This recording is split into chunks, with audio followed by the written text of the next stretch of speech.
Generally speaking, I recommend you find a mouse that is 60% of your hand size. This video is for people with hands over 19.5 by 10 cm wide or 7.7 by 3.9 inches. So you want mice that are about 12 cm or 4.7 inches long, and 6 cm or 2.7 inches at your fingers. That's the grip width. The four most important factors are shape, weight, sensor, and buttons. All of these mice have top sensors, either a 3310, 3988, or a version of the 3360. The only real reason to go for a mouse with the 3360 sensor is if you get spinouts with the tilt slam problem. That's a technique issue though. And the buttons are all quite good and responsive. I reviewed all of the following mice, so I'll leave links in the description for you. You can also see all the details on the top 40 list on my website. In this video, I just want to give some explanation regarding how I ranked them. They're all great mice in their own way, and I'll be using Amazon US prices. First is the Roccat Kone EMP. The shape is either loved or hated, so I can't recommend it to everyone, and it's a little on the heavy side. Definitely not cheap either at $80. The Gigabyte XM300 is relatively cheap, but unfortunately has had some build quality concerns. It's a mouse I really enjoy using, so if it wasn't for the performance and quality issues, I'd still rank it higher, and it seems better to use this mouse at 500Hz, fewer issues that way. The Corsair Glaive has everything right, except the side button area and the weight. If not for those things, this could have been the top big mouse on the market, currently $60. The SteelSeries Rival 300 has an odd but very good shape, but that's also why it's harder to recommend. At the fingers, it suits medium hands, but the back suits large hands. It kind of suits both really well, and neither at the same time. Still a top mouse though at $41.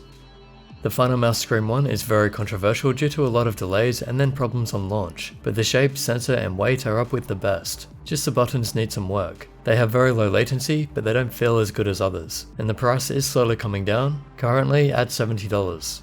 I haven't reviewed the BenQ Zowie ZA11, but I have reviewed the ZA12 and 13. Everything is the same, this is just a bigger version. If you want to know why Zowie mice have ranked so high despite having tighter buttons and not so good scroll wheels, it's because the shapes are so good. Subtle curves and edges give them an extra level of comfort that really fit well. The ZA series is for people who want an ambidextrous mouse, for palm and claw grip. The 11 is smaller than you might think though, but it also weighs only about 90 grams. The measurements are about 5.8 by 12.6 centimeters, with a height of around 4, meaning it's between the EC2A and EC1A. More of a medium-large mouse, but it could work for 19.5 to 21 centimeter hands. Currently $60.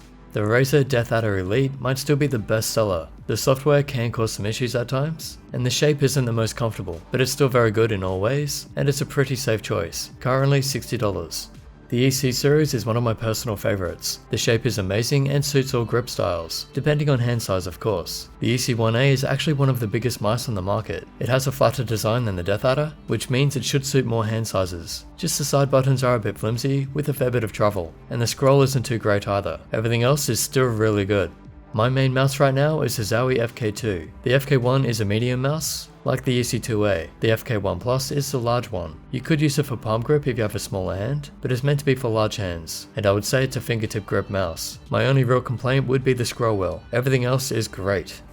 And finally, the mouse that pretty much has everything right, the Logitech G403. Some people don't like some of its features like the scroll wheel or the shape, but if it does suit you, then lucky you. You can't get much better than this. Shape, sensor, weight, buttons, all top level. And you have the choice of wired or wireless. The reason the wired version is ranked so high compared to the wireless is the weight. If you don't mind the weight of the wireless, then that would be number one.